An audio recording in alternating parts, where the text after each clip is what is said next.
Bom dia, boa tarde, boa noite, amigos, amigas do canal Abiayala, isto é, comunicação popular, nômade e pluriversal.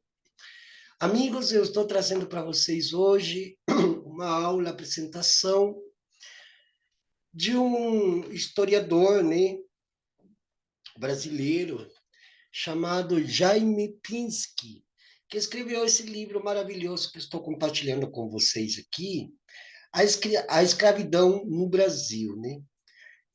As razões da escravidão, sexualidade e vida cotidiana, as formas de resistência.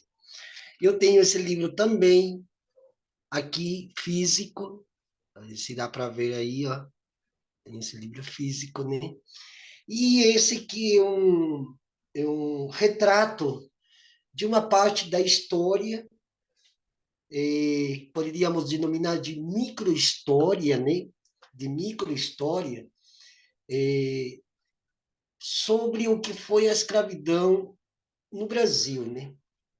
Ele é um texto muito bem documentado, né? E que coloca questões centrais da história da escravidão no Brasil, né?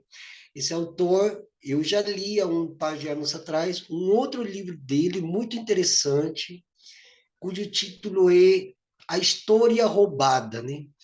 Então, ele comenta nesse livro como o Ocidente furtou, ocultou, inclusive, as fontes desde onde eles beberam, né? Os povos árabes, né? Os povos do Oriente, os povos da Eurásia, eles cercearam as fontes e eles acabaram se apropriando indevidamente dos conhecimentos de outros povos. E aí, nesse livro, esse autor que eu estou mostrando aqui agora, que é o mesmo autor que escreve sobre a escravidão desde o ponto de vista da cotidianidade, né? Ele faz o mesmo em relação à história que a modernidade ocidental furtou. Inclusive, nesse livro, ele já traz uma história anterior à colonização das Américas, né? Que nem se chamava América, né? Nem se chamava Novo Mundo, e muito menos as Índias Ocidentais, né? É, já vamos a falar também sobre a invenção da América. Isso aqui é uma aula especial que eu estou preparando para que as pessoas comecem a compreender a necessariedade de sairmos de certos conceitos, nomes principalmente, que reproduzem, inclusive no inconsciente, vai reproduzindo todo o processo de colonização, atentando ademais que quando nós falamos de colonização, de discriminação, racismo, enfim, nós estamos falando de um modo abstrato. Existem várias formas de racismo, existem várias formas de colonização, existem várias formas de discriminação, de preconceitos, enfim, e tais. É como se fosse uma grande árvore com vários galhos, né? Então, e daí vão se depreendem, né, outros conceitos, outras significações sobre o mesmo conceito, mas esse conceito atrelado à vida empírica dentro das nossas sociedades, né? E esse livro já teve várias edições, mais desses seis, esse aqui é mais uma das tantas, né? Como historiador, além de editor, professor na Unesp, né? Aí ele se tornou professor e tal, né? Então, e aqui tem vários livros, tem vários é, parágrafos, né? Eu, como sempre eu faço, eu só dou essa aula como aula apresentação de algum texto, e como sempre eu faço, eu deixo na descrição do vídeo, eu deixo o PDF para que vocês também possam ter acesso, leiam ele e também façam suas considerações, né? Todo livro é objeto de crítica, e principalmente quando a gente faz essa crítica desde uma luta que infere reparação histórica, na medida em que os acontecimentos mostram e demonstram suas nefastas consequências que hoje nós vivemos o rescaldo, os restolhos desse passado, né? Então, eu vou ir compartilhando aqui, que é bom ter o livro físico, né? Olha, é um livro curtinho, 50 páginas. Galera, livro digitalizado sempre resume um pouco mais a quantidade de páginas, né? Aqui, por exemplo, nesse livro, que é completo, tem 95, porque tem bibliografia, sugestão de leitura, e também tem uns maravilhosos desenhos, tem uma iconografia para demonstrar, né, a pertença da obra em relação ao assunto que é plasmado, né? Que está sendo plasmado aqui, né? Olha, interessante. Enfim, e vamos descer aqui, vamos começar uma breve leitura, né, da escravidão no Brasil, né? Eu não vou falar em nome dos povos de matriz africana em relação a isso, porque eles são eles que têm que contar a sua própria história, né? São os povos que, através de suas oralidades, que é algo que, inclusive, o próprio autor coloca nesse outro livro, que se chama A História Roubada, que também eu vou procurar o PDF e eu vou colocar ali também, aqui também na descrição do vídeo, também para que vocês tenham acesso, né? E aqui ele começa com a leitura, né? Né? E é praticamente a mesma leitura que tem aqui, né? Prefácio à nova edição. É a mesma edição, né? Então, vamos ler juntos aqui, quem estiver acompanhando. Para mim, a escravidão não é apenas uma instituição histórica, é um modo de produção, mas uma maneira de relacionamento entre seres humanos. Ou seja, nessa primeira fase desse prefácio, nesse parágrafo, né, nessa mensagem sublinhar ou sublinhada, já está íncito a questão doméstica, a questão cotidiana, a empiria, o mundo empírico dentro de um evento, de um acontecimento, de uma conjuntura, dentro de uma dada conjuntura política. Por exemplo, nós vivemos os 4 anos do monstro, né? Mas muito se fala sobre esse monstro apenas desde uma perspectiva, mas ninguém está contando a história, detalhe por detalhe, o que foi para um simples mortal os 4 anos desse regime nefasto, vomitativo, como fala por aí um professor, né? Pelas plataformas em YouTube, né? Vomitativo, nojento, asqueroso, né? Ninguém conta a história como foi, o que aconteceu na pandemia com esse ser mortal, vivo, né? Que viveu dia a dia durante a pandemia e a tenebrosa crise econômica, embora ainda estejamos em crise, as coisas econômicas, as questões econômicas, financeiras não estão das melhores, mas está um pouquinho menos pior do que estava antes, né? Então, essa é a história que hoje vale a pena ressaltar, a micro-história, né? A micro-história. Já teve até um historiador francês que não me veio o nome aqui, que ele já fala sobre a micro-história numa obra muito conhecida sobre como era o mundo comercial durante a época de Filipe II no Mediterrâneo, né? Justamente entre os séculos XV, XIV, XV e XVI, né? Esse autor traz o conceito de microhistória e a gente toma esse conceito desde a perspectiva, neste caso indígena, africana, cigana, desde a luta das mulheres, dos pequenos agricultores, né? Essa microhistória que narra no seu conjunto os efeitos empíricos de uma metafísica do poder, né? Então, ele aqui já conta que não é, se bem é uma instituição, a escravidão sim foi uma, além do mais, foi uma instituição econômica, financeira, mercantilista, né? Os portugueses foram os primeiros a mercadorizar o corpo humano, o ente humano, transformaram eles em um comércio, em uma troca, intercâmbio econômico-financeiro. E daí se resolve fazer desses corpos um modo de produção. Mas aqui esse autor vai mais longe, porque ele vai a partir dos relacionamentos humanos no dia a dia, né? E isso que nós devemos ter muito, devemos ser muito afeitos e afeitos, né, a escutar aquele que nós ainda chamamos de outro, mas que também nos pertence, também tem algo, esse outro tem algo, nós temos algo desse outro, e esse outro tem algo também de nós, né?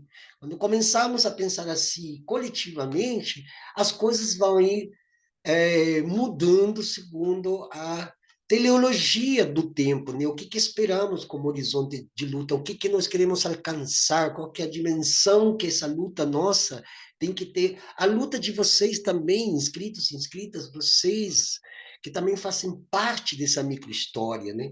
E aqui o autor revela, né? Isso esteve presente tanto nos momentos em que escrevia a primeira edição desse livro, quanto agora. Quando escuto uma ampla revisão no seu texto. Bom, aqui quem fala é o apresentador do livro, né?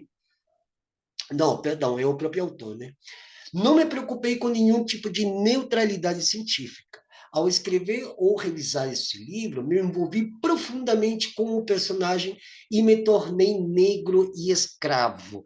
Ele fez aqui o que um bom ator, uma boa atriz faz.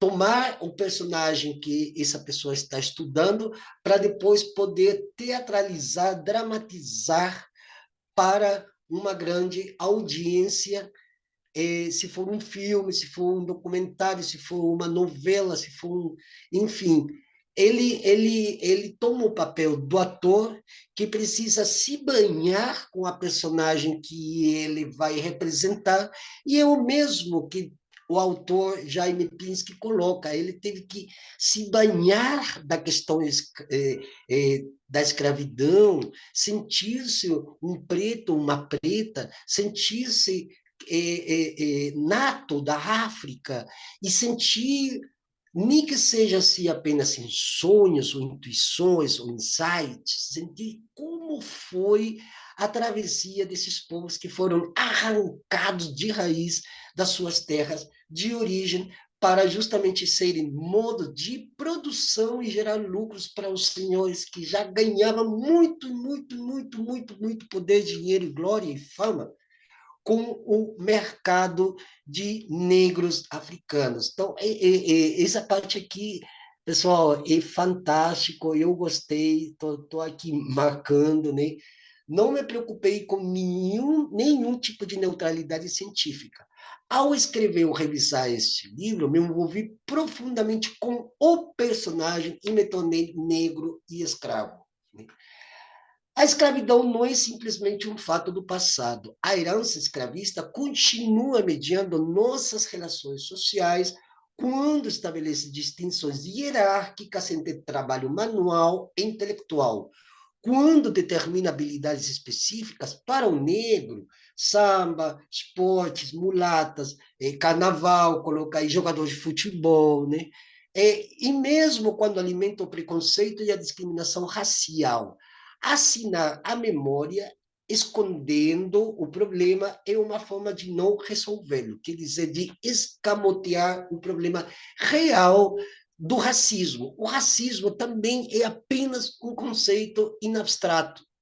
Ele não é nada materializável ou nada materializado. O que faz a materialidade do racismo é o tipo de racismo que vai ser colocado e vai ser imposto em algum dado espaço, esse espaço previamente já colonizado, e ali, na prática, na empiria, é que o ato da racialização vai dar os efeitos esperados. E isso está dentro do inconsciente do colonizado em todas as Américas, nas 3 Américas. Por quê? Porque de tanta chibata, de tanto chicote, de tanto açoite, chegou um ponto que as pessoas internalizaram o racismo, mas elas não sabem por que são racistas. Elas não sabem de onde que provém o termo raça, que é uma invenção francesa do século XVIII. Eu tenho, inclusive, o livro, o autor, né, o Conde de Gobineau, que ele é o primeiro a subscrever, a inscrever e a circunscrever o termo raça como o termo que definiria as diferenças entre alguns humanos e outros que não são tão humanos assim. Né? Enfim, né? Esse tema eu sei que é um tema espinhoso, é um tema sensível, mas nos atravessa de forma transversal, atravessa todas as nossas relações sociais, todas, inclusive entre os próprios racializados, entre os próprios discriminados, entre os próprios ofendidos e humilhados, um ofende, humilha, injúria, discrimina o outro, que é aquele que está do seu lado, porque tem alguém fazendo o mesmo contra essa pessoa e essa pessoa faz contra outrem. Olha, eu vou citar aqui, eu vou contar uma história, gente. Um dia eu fui lá para Emelino Matarazzo, né, aqui na região leste de São Paulo, que é uma favela, é uma periferia, né, e tem seu lado bem violento também, né? E lá eu percebi que algumas nas lajes de algumas casas tem piscina.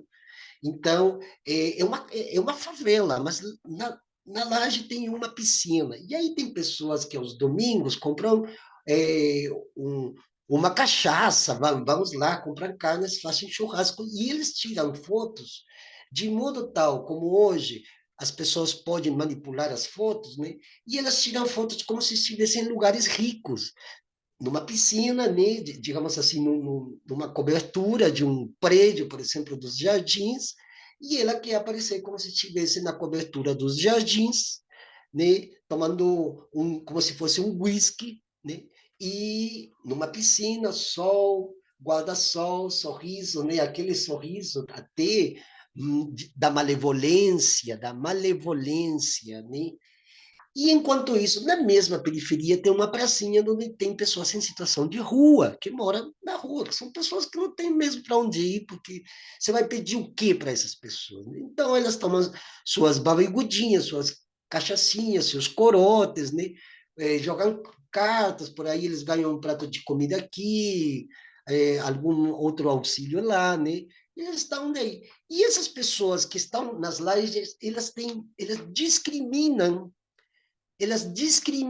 essas pessoas que moram ali mesmo também, que estão numa situação muito pior do que qualquer um de nós. Embora todo mundo que paga aluguel é um sem-teto em potencial, né?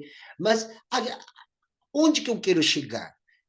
É essa pessoa que faz racismo, que discrimina, né, que inferioriza, essa pessoa também ela é discriminada, humilhada e inferiorizada por outrem. Quem é esse outrem? O dono da loja onde ela trabalha, o dono da empresa onde ele trabalha, né? Como se chama, o contratista de uma obra em construção, né? Assim, o chefe, o patrão, o fazendeiro, eles fazem isso contra essas pessoas, e essas pessoas, quando voltam para os seus lugares, onde residem, cidades dormitórios, né? Essas pessoas praticam esses atos contra as outras dentro do local onde elas justamente residem. Né? Então, é sempre é uma constante, né? Porque você não pode falar de escravidão e de racismo e todos os parentescos conceituais que surgem desses grandes preconceitos em abstrato, sem antes fazer a autocrítica. Não podemos fazer uma autocrítica em relação ao preconceito, ao racismo, né, ao etnocídio, né, existe o etnocídio, como existe o racismo, só que em condições piores, porque os povos ressurgentes de matriz africana, durante todos esses anos, eles conseguiram se estruturar. E estão bem estruturados, eles fazem parte de todos os atos da vida pública. Mas, ou todavia, não se descolonizaram. Vamos lá à leitura, né? A escravidão não é simplesmente um fato do passado, a herança escravista continua mediando nossas relações sociais quando estabelece distinções hierárquicas entre trabalho manual e intelectual, quando determina habilidades específicas para o negro. Bom, já falamos sobre isso aqui um pouco antes, né? Esse é um texto engajado, mas muito bem documentado, que não deixa de lado as questões centrais da história da escravidão no Brasil. Após 16 edições sucessivas e mais de 50 mil exemplares vendidos, revisei cuidadosamente o livro incorporando o resultado das pesquisas mais recentes, né? Bom, aqui é a apresentação. Agora eu quero passar aqui, vamos pular um pouquinho, né? Porque senão... essa é a parte que já me interessa e da qual também eu vou fazer algumas críticas, se vocês me permitem. Olha, começa assim: ser escravo. A escravidão se caracteriza por sujeitar um homem ao outro de forma completa. O escravo não é apenas propriedade do senhor, mas também sua vontade está sujeita à autoridade do dono e seu trabalho pode ser obtido até pela força. Olha, o que quer dizer isso aqui? Um homem assujeita ao outro, mas esse que assujeita também ele é assujeitado, né? Nós podemos ver, por exemplo, nos textos de Michel Foucault, que ele fala sobre o sujeito, né? O sujeito considerado máquina de disciplina, né? Disciplinar os corpos, né? A biopolítica, né? Embora a biopolítica já veio também junto com as caravelas, porque a peste também veio junto com os caravelistas, né? Os cabrais, né? E eles trouxeram o quê? A peste, eles trouxeram doenças, e é uma forma também de biopolítica, porque esses corpos indígenas que morreram por causa disso, né, eram corpos vistos desde um ponto de vista político, desde uma subjetividade política dentro de um contexto histórico, como foi, neste caso, os séculos XV e XVI. Esse tipo de relação não se limita, pois, à compra e venda de força de trabalho, como acontece, por exemplo, no Brasil de hoje, em que o trabalhador fornece sua força de trabalho ao empresário por um preço determinado, mas mantém sua liberdade formal. Ora, eu já faço a minha primeira crítica. Primeiro, o conceito de liberdade é algo tão abstrato como a própria abstração do que pode vir ser definido como o ser livre, né? Não existe a liberdade. Quer dizer que você passa 10 horas por dia agradando os outros, e depois que você sai da loja, da fábrica, de onde você esteja trabalhando, você sai e se sente livre. E, muito pelo contrário, depois que você sai das horas de trabalho, depois das horas laborais, você continua, inclusive, até num boteco falando sobre o seu trabalho. As pessoas se reúnem depois para tomar uma cerveja, vamos lá, um happy hour, e o que as pessoas falam num happy hour às sextas-feiras, se não de trabalho? E os fuxicos, as futricas, as fofoquinhas, vêm desde o ambiente de trabalho. Então, a pessoa continua produzindo aquilo de forma, inclusive, metafísica, que vai dando ganhos àquele quem essa pessoa serve, neste caso, o seu patrão, o dono de um estabelecimento, né? Tudo aquilo que é hierarquia, né? É, não existe, não existe uma liberdade formal, até porque depois das horas de trabalho você tem que sair para a rua e pagar pelo transporte público, e pagar no supermercado, e pagar pelo que gasta de luz, de água, e pagar para as grandes companhias telefônicas. E nisso que você paga, você fica cada vez mais escravo, escravo, escravo, escravo, escravo, e você já não sabe mais o que é ser escravo e o que é ser livre. Você chega a um ponto que os dois se confundem de tal modo que parecem a mesma coisa, que você fora do ambiente de trabalho, você continua trabalhando para o seu senhor, sem que você perceba. Sem que você perceba. E todos os atos da sua vida cotidiana transmite algo que depois você vai colocar dentro do mundo laboral, dentro do mundo do trabalho, dentro desse emprego que você tem. Então, você vai constantemente reproduzindo de forma newtoniana, quer dizer, em contínuo, e quem está ganhando com isso são os grandes donos, proprietários, senhores, etc., seu chefe, né? O capataz, né? Eles que estão ganhando sempre. E hoje, com as redes sociais, a coisa piora. Piora. Até porque quando as pessoas estão falando via WhatsApp, eles estão falando de problemas.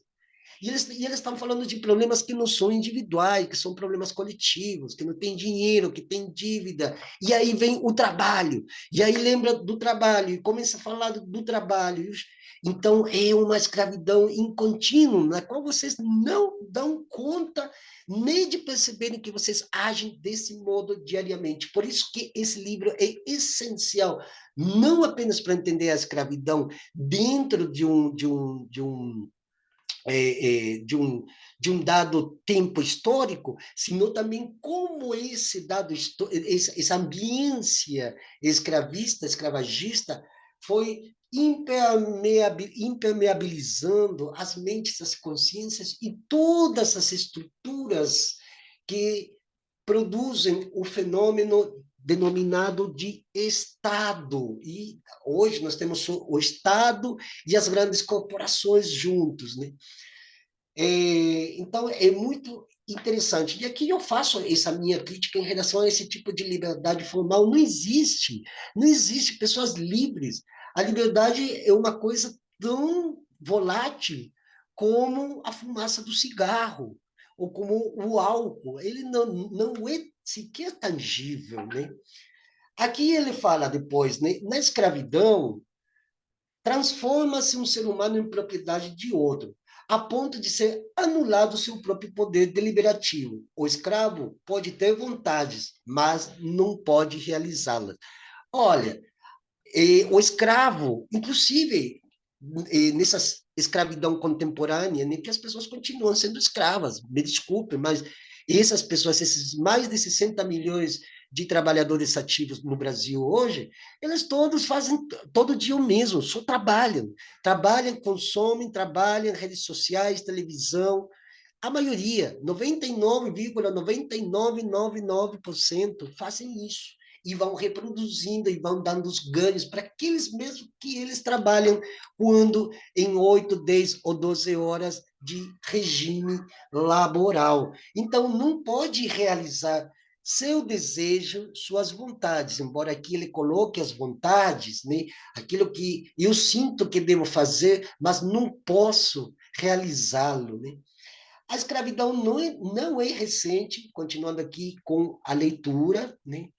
Que eu estou marcando aqui para quem for continuar. Desculpem aqui se às vezes eu faço uma delonga das minhas considerações, mas eu quero sempre tentar ser o mais didático possível para que você também se encontre junto com o livro e o livro encontre a pessoa do leitor, da leitora e possa entrar, digamos assim, numa espécie de um transe reflexivo, né? Esse transe reflexivo é necessário para compreender por que os problemas e impasses que nós temos hoje, a nível de sociedade, de coletividade, singularidades e individualidades, né? A escravidão não é recente na história da humanidade. Já na antiguidade, verificamos sua ocorrência.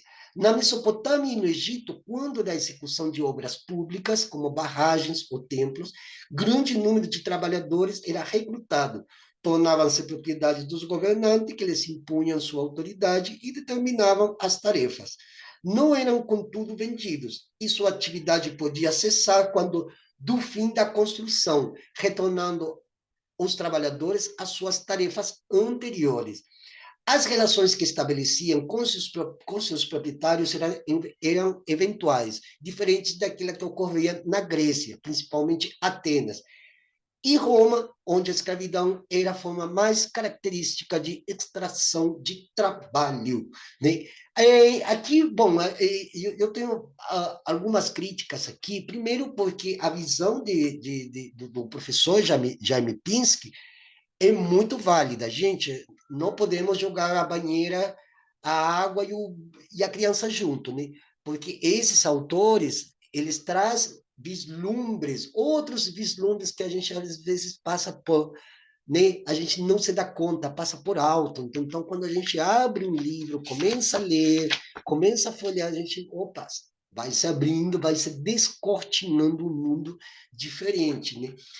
Então, é factível fazer a crítica a partir do ponto em que o sentido de escravidão, o sentido de trabalho, ele vem justamente de Roma.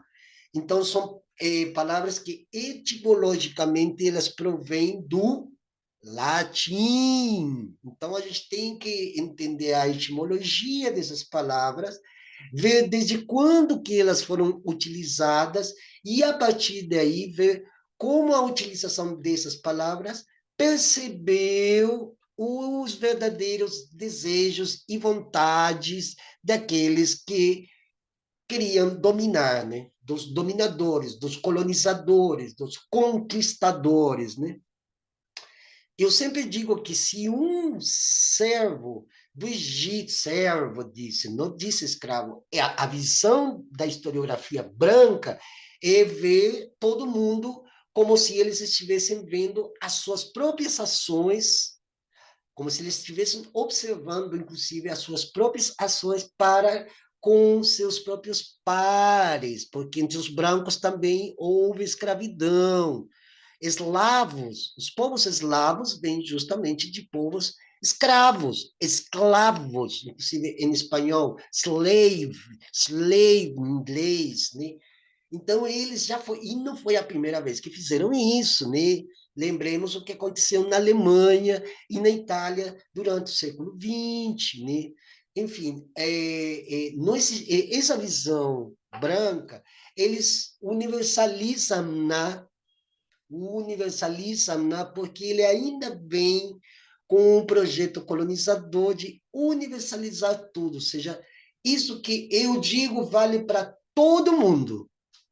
Ah, não, mas aí, tem uma pessoa que nasceu em Camboia, foda-se, é escravidão para todo mundo e acabou, acabou-se. É essa visão que a gente faz, que ele traz, é a visão que a gente não deve repetir. Nem os historiadores negros, nem os indígenas, nem os historiadores ciganos, ninguém deve repetir a mesma ladainha, porque é um embuste, é um engano, né? Eles fizeram isso, a gente não pode fazer, a gente deve contar aquilo que a gente tem como valor linguístico. O termo trabalho, ele vem de tripalium. É uma palavra que vem do latim, e o tripalium era utilizado em Roma, porque os tribunais de justiça lá, os juízes de lá determinavam quem ia para a crucifixão, porque era a cadeira elétrica da época deles, né? E o tripalho, né, era justamente para isso, né? Era punição, né? Para os criminosos, né? Entre aspas, né? Então, daí vem o trabalho. E até hoje o termo trabalho é tortura, é massacre, né? É esgotamento das energias físicas e mentais de qualquer indivíduo. Entende como a gente vai entretecendo, né? Vai costurando, né? E a gente vai complementando esse tecido através de mais costuras, até a gente ir lá onde muitos não vão, né? Enfim, aqui a escravidão, né? Bom, aqui vai falando sobre a Mesopotâmia, sobre a Grécia. Olha, se um servo grego estivesse aqui, por exemplo, em São Paulo, no Brasil, né? E ele visse como as pessoas trabalham aqui, ele iria ficar horrorizado, né? Mesmo aquele servo medieval dos castelos, dos muros dos castelos, né? Dos feudos, ele tinha seu tempo livre, muito mais do que de que qualquer mortal das nossas sociedades, que as pessoas não estão trabalhando só 8, 10, 12 horas para o patrão, de forma objetiva, empírica, material. Não, ele está nas redes sociais. E aí ele está alavancando o quê? Alavancando um produto, uma mercadoria que é fetichizada virtualmente, embora eu tenha minhas ressalvas com o termo fetiche. Mas vamos lá, essa pessoa continua trabalhando. Então, é um escravo a horas e deshoras. Ele é um escravo. Na época dos feudos, as pessoas trabalhavam 5, 6 horas, davam a metade da produção para o seu senhor feudal e o resto ficava para a família, para as comunidades, né? Dentro dos muros dos castelos, dos feudos, né? Fora dos castelos, será salve-se quem puder. Aliás, tem um filme que vocês precisam assistir, Branca Leone de la Noche. É um filme que mostra como era a vida da Idade Média, qual que era a subjetividade dos indivíduos da Idade Média. Gente, é hilário, vocês vão dar muita risada, é muito bom esse filme, e eu recomendo aqui para vocês. Enfim, vamos seguir. Escravos serão comprados ou obtidos após saques e batalhas e nunca perdiam, à exceção dos casos isolados. Nunca perdiam sua condição. A organização das sociedades ateniense e romana baseava-se, em grande parte, na existência do escravo que, com seu trabalho, gerava riquezas para elas. Ora, eu acabei de dizer que se não existia ainda esse modelo mercantilista, né, ele estava recém se gestando. Então, ainda não poderiam as pessoas daquela época sentir o peso da escravidão, porque ainda ele não existia como instituição. Não existia como instituição, porque ainda não estava esparramado por aí esparramada a ideia de comprar e vender corpos, corpos humanos, corpos de mulheres e de homens e até de crianças, para embarcá-los nos seus navios, nas suas feitorias e levá-los lá para um mundo desconhecido. Não existia. Entende? Ninguém era obrigado a servir, mas existiam alguns que foram feitos para ser. Aliás, Aristóteles já fala que alguns nascem para ser senhores e outros nascem para serem escravos. Bom, vamos lá a entender o contexto histórico, desde onde ele tem esse seu lugar de fala, seu locus enunciatione, e a conjuntura política da Grécia, da Magna Grécia, né? Naquele tempo, né? Tem muita história mal contada sobre a Grécia e sobre a Roma. Muita história mal contada. Gente, os livros de histórias precisam urgentemente reformular tudo de novo, porque está tudo errado. A história que nós conhecemos de Roma, que nos chegou através dessa subjetividade, dessa historiografia branca, está errado. Gente, está errado. E olha que estou falando desde fora da academia. Mas os próprios acadêmicos que eu conheço e eu falo sobre isso, eles sabem que sim.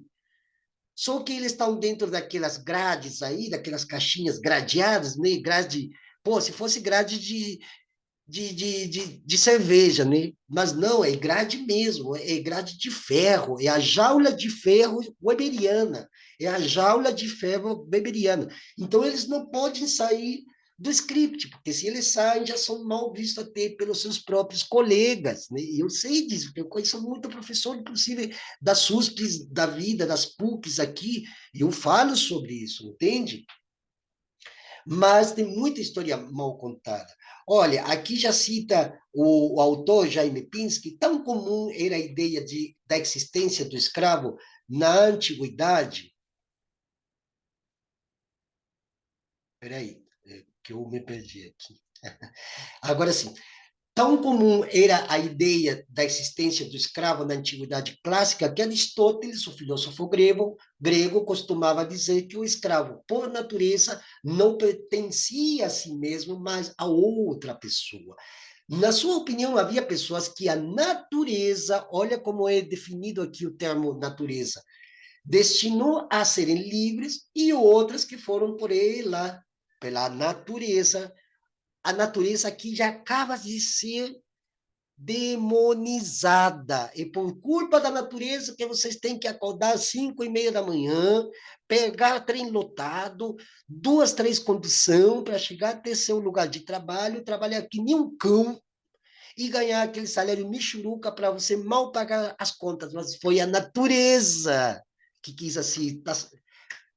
Vocês estão sacando, galera? Poxa, mano, a gente que estuda letras não estuda palavras, a gente estuda letras, a própria condição da palavra que faz a grafia acontecer é a que determina o contexto do parágrafo, né? Então, se é a natureza, ela é a grande culpada. Então, vamos acabar com essa porra dessa natureza. Onde eu encontrar ela, eu vou ter umas com ela, né? Então, Aristóteles se justifica através desse modelo de natureza que é parte da subjetividade histórica na qual ele viveu, né? E aqui ele fala, né? Bom, que a natureza destinou a serem livres e outras, por causa dessa porra, dessa natureza, que foram por elas destinadas a serem escravas, né?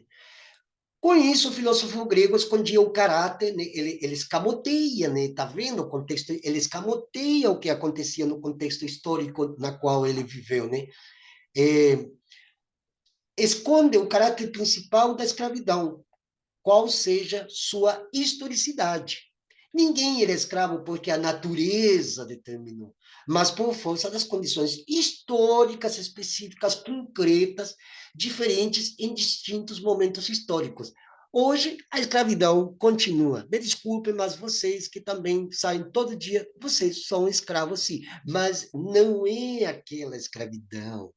Não, é uma escravidão melhor escamoteada, amortiguada e com uma aparência de liberdade formal. Você tem o direito exclusivo de decidir se você quer ser escravo ou não, ou se você quer se assujeitar a algo ou alguém ou não, né? Então, ninguém era escravo porque a natureza determinou, mas por força das condições históricas. Gente, isso aqui é maravilhoso, isso aqui é só né, é um reprise, assim, né?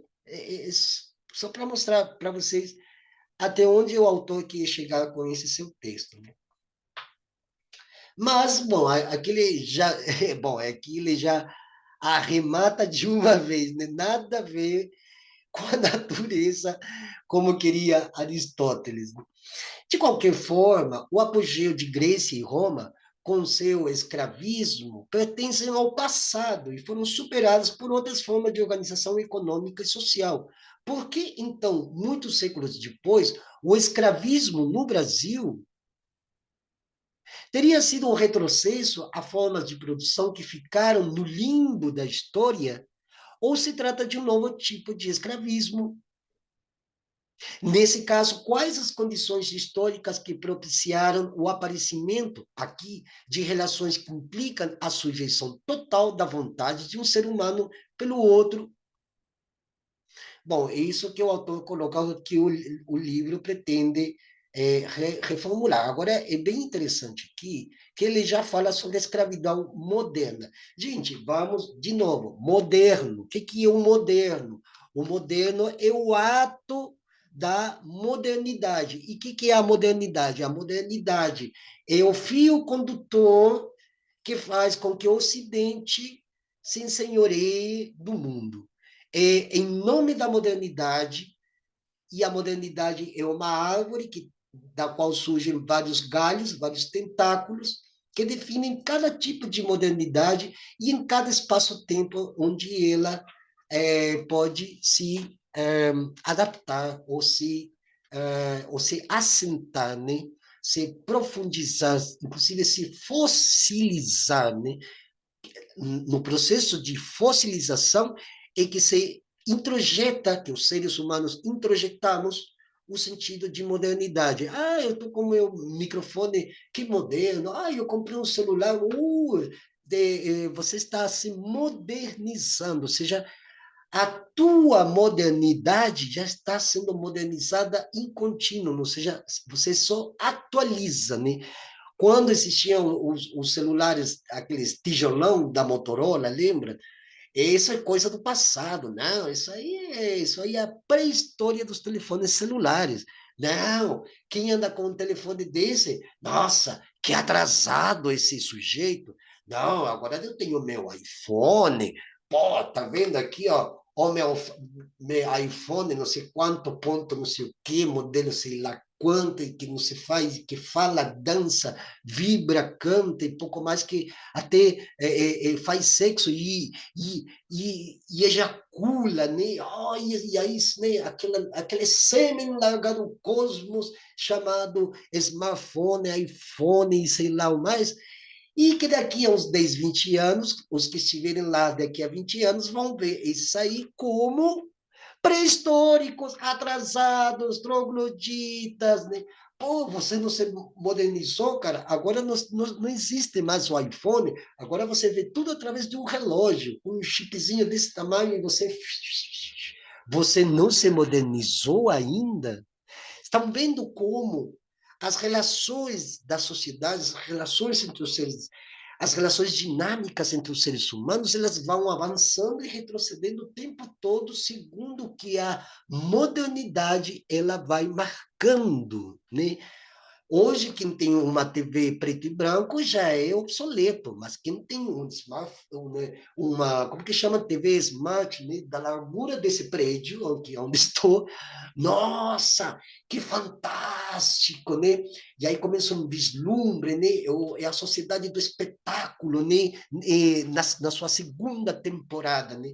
Então, e a escravidão moderna é esse novo modo na qual as pessoas já não precisam serem escravas, porque estando dentro dessa modernidade que vai se atualizando e reatualizando, ela já não se sente mais escrava, ela se sente pertencida, ou seja, incluída. E aqui eu quero também, eu vou fazer um vídeo que vai chocar muitos de vocês, mas essa polaridade, essa binariedade, excluído, incluído, tem armadilhas tenebrosas por trás desses conceitos, porque vocês são incluídos para quê? Para dar continuidade a essa escravidão moderna, ou vamos lá, vamos ser um pouco mais modernos, no sentido temporo-histórico, você está sendo, não, eu sou um consumidor, sou um trabalhador contemporâneo, uberizado e cheio de orgulho, porque eu faço parte, sim, desse processo histórico da uberização dos seres humanos. Pô, aí você já está marcando, né, seu próprio limite. Né? As pessoas marcam seu próprio limite e acham que, como esse é o discurso que permeia, né, que paira nos ares das nossas sociedades, das nossas cabeças, é o discurso legal, porque é o discurso daquele que sabe, é o discurso daquele que tem influência. Ah, mas se um grande doutorado, opa, se ele falou, opa, e as minhas reverências, opa, opa, opa, opa, opa, aleluia. Então, também tem esse discurso teológico, religioso por trás disso, né? Por trás desse regime dicatório, né? Né? Como fala inclusive a professora Marilena Chauí, né? essa fala eficaz, né? Essa fala compenetrante, né? Daí os coaching que compenetram na mente das pessoas e as convencem a fazer tal coisa para reproduzir um tal modelo, que esse é o modelo que vai te salvar e vai te levar às glórias e os louros pô, e novamente um sêmen jogado ao cosmos de uma forma fatídica, né? Por causa de um discurso que depois introjetaram, né? E aqui é engraçado, porque aqui a gente dialoga com o autor. Quando ele diz aqui, olha, a escravidão no Brasil decorre da descoberta do país pelos portugueses, que nem era país. Antes de sua vinda, não há registro de relações escravistas de produção nas sociedades indígenas. Atenção para isso. Os casos esporádicos de cativos, olha a diferença entre servos, cativos e escravos. E os trabalhadores uberizados modernos, contemporâneos, perdão. Os casos esporádicos de cativos feitos após lutas entre tribos, errado aqui, nunca existiram tribos, eram comunidades, não afetavam a estrutura econômica nem as relações de produção no grupo vencedor. Ou seja, aqui ele igual te dá uma chance de propender a pensar que a escravidão só poderia ter surgido por uma prévia estrutura econômica nas relações de produção que alguém arquitetou e pôs em prática. Por outro lado, continuando com a leitura, por outro lado, ao contrário do que muitos imaginam, não se deu no Brasil a primeira experiência portuguesa com a mão de obra escrava. Deixa aqui, um pouquinho mais para cá, aí, senão não consigo ler. Isso mesmo, é isso mesmo, rapaz. Vamos lá. Por outro lado, ao contrário do que muitos imaginam, não se deu no Brasil a primeira experiência portuguesa com a mão de obra escrava. Ela já vinha de bastante tempo antes e tinha se desenvolvido, olha, eu comentei um pouco antes, ali, a partir de 1441, quando Antão Gonçalves regressou de uma expedição ao Rio de Ouro, carregando consigo meia dúzia de azenegues capturados na costa do Saara, na África, para o infante Dom Henrique, que ainda era criança e não podia tomar posse do trono, né? Vamos lá. Portugal encontrava-se naquela ocasião com sua população desfalcada, não apenas devido à guerra de independência contra Castela, como por conta de uma série de epidemias que graçaram em seus territórios. Ao longo do século XV, a aventura colonial, olha, eu gostei disso, aventura colonial, ainda que não muito aventura, não era muito de aventureiro, porque Colombo já participava das reuniões dos concílios, então ele sabia todo aquilo que estava se urdindo, tramando por trás dos bastidores da, das coroas, né? Das coroas tanto de Castela e Leão quanto da portuguesa, né? Ao longo do século XV, a aventura colonial, que deslocava mão de obra útil para a África e as Índias lá do Oriente, de forma maciça, agravou o problema. A presença da mão de obra escrava preenchendo os vazios permitiria uma intensificação da migração portuguesa para o ultramar. O ultramar é além dos limites marítimos territoriais de cada Estado-nação. Numa população de 1,5 milhão de habitantes, para o século XVI, os estudiosos estimam a imigração em quase 300 mil pessoas. Assim, o escravo seria uma compensação, ao menos parcial, né, consuetudinária, digamos assim, pecuniária, né, porque muitos lá em Portugal pagavam penas pecuniárias, né, como aquele bispo Sardinha que foi engolido pelos caetés aqui na Paraíba. Bom, ele veio para cá para pagar penas pecuniárias para a coroa portuguesa, né? É, útil, tá, precisa, onde que vamos? Então, está falando aqui sobre a quantidade de escravos que eles começaram a angariar, né, para suas expedições. Assim, o escravo seria uma compensação, ao menos parcial, dessa perda populacional, uma condição para viabilizar as chamadas conquistas ultramarinas, né? As conquistas além dos limites territoriais de cada Estado-nação, de um território, de um reino, de um, sei lá, além do mar Mediterrâneo, inclusive, né?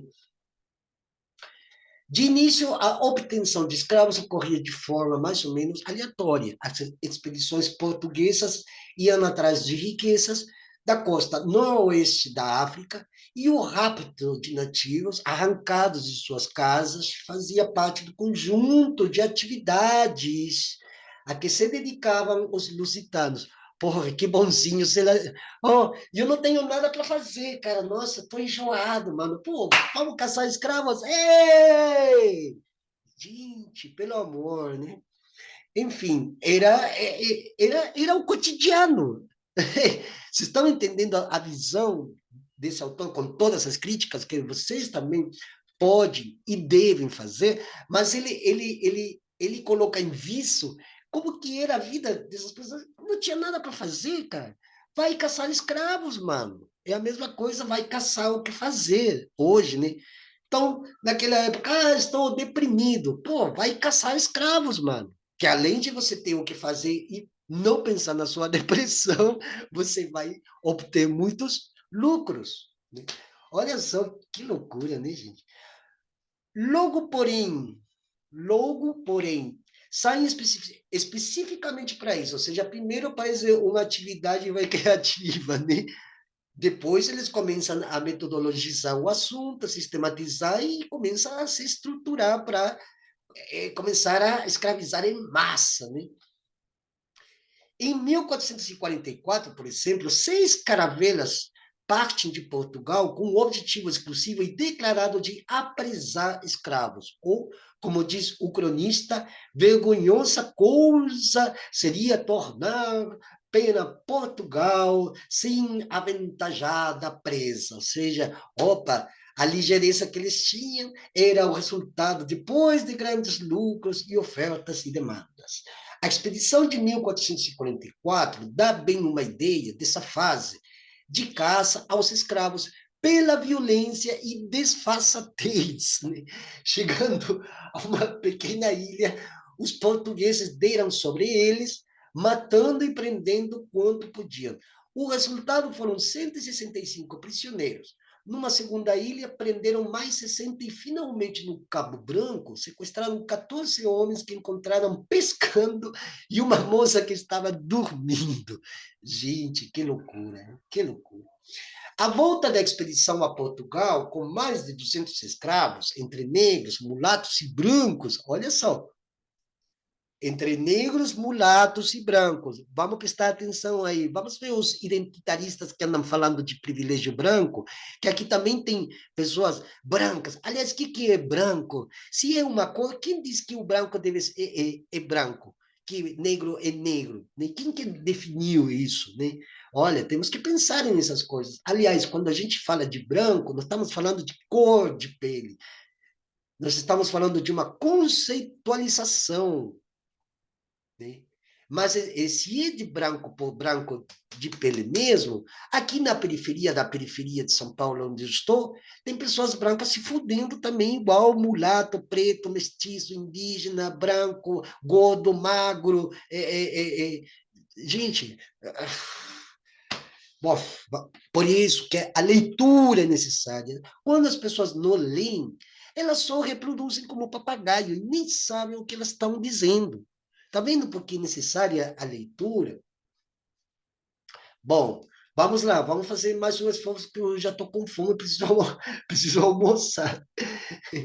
A volta da expedição a Portugal, com mais de 200 escravos, entre negros, mulatos e brancos, foi saudada de forma entusiástica. Entusiasmo significa entusiasmo, em Deus, com Deus, somos com Deus, né? É um termo também em latim, entusiasmo,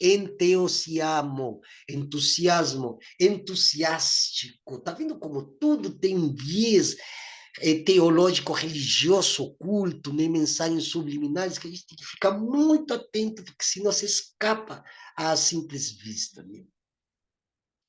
Foi saudada de forma entusiástica, o que contrastava com o estado de espírito dos cativos, uns se lamentando em voz alta, outros caminhando cabisbaixos e outros ainda autoflagelando-se.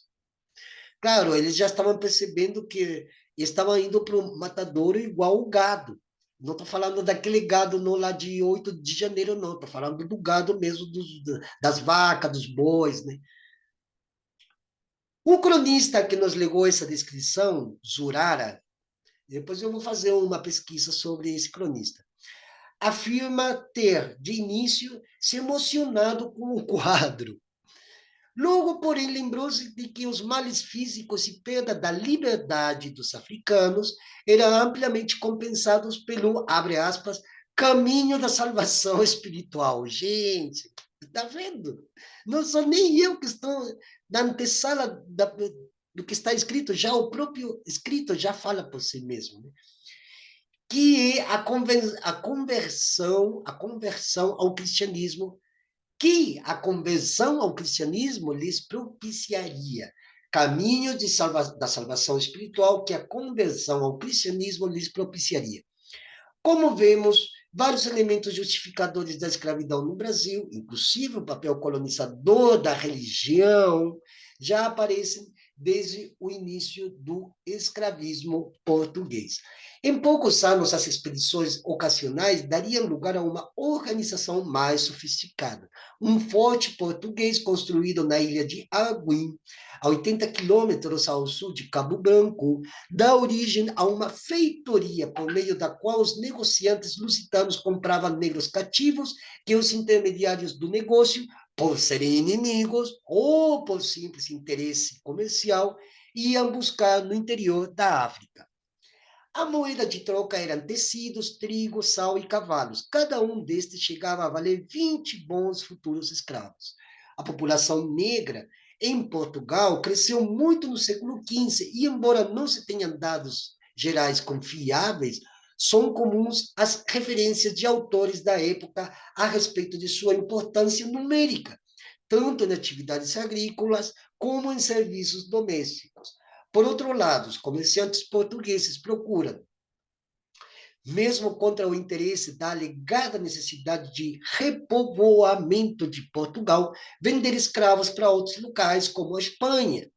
Verificamos assim que, ao lado do interesse português na presença do escravo como fonte de trabalho e serviços, já encontramos o negromercadoria, aquele que era tratado pelo comerciante da mesma forma que a malagueta ou o marfim africanos.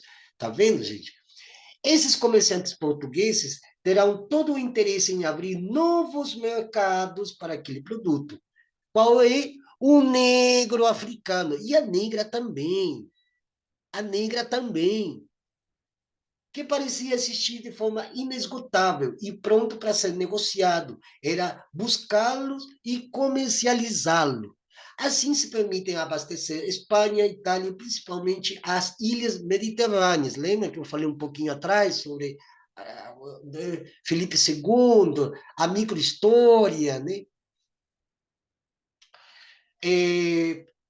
Principalmente as ilhas mediterrâneas, produtoras de açúcar, e em seguida suas próprias ilhas atlânticas, Madeira, Santo Tomé, Açores e Cabo Verde.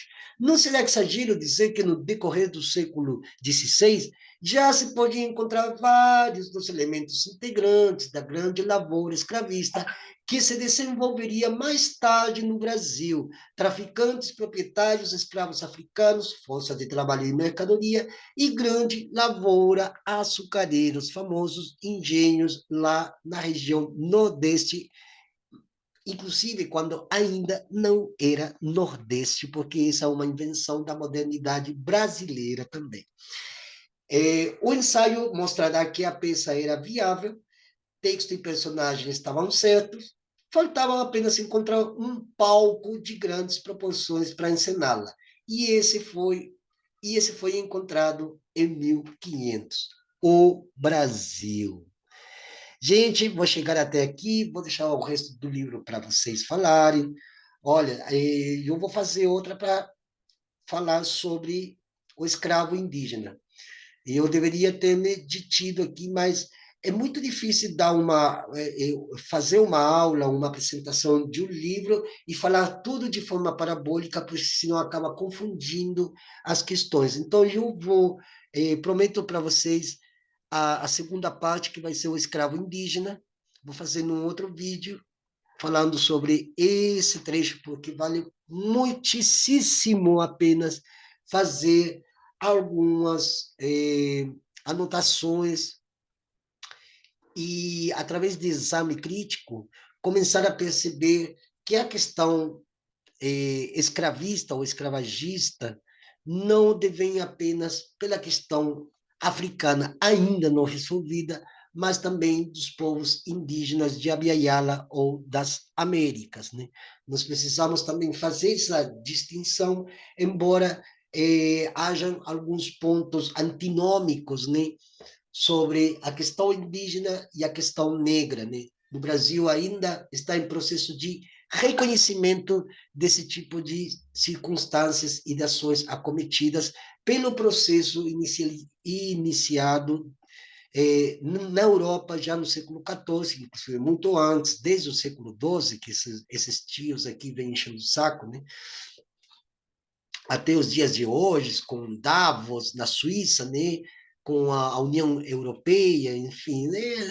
São as famílias que restaram de aquele processo todo. Mas esse capítulo específico eu vou juntar, inclusive, com um texto de Darcy Ribeiro e outros, para a gente, no próximo vídeo, fazer digamos assim, um quadro comparativo sobre a escravidão do indígena e a escravidão do povo africano. Embora a escravidão seja uma só, como eu comentei antes, de forma abstrata, né, e tal, mas precisa desse mesmo tronco que se fala sobre escravidão, desse tronco da escravidão a gente precisa tirar, né, as cascarinhas de cada uma das fibras que induziram a que esse tipo de regime fosse um regime que abarcasse a maior quantidade de seres vivos, de seres humanos, né?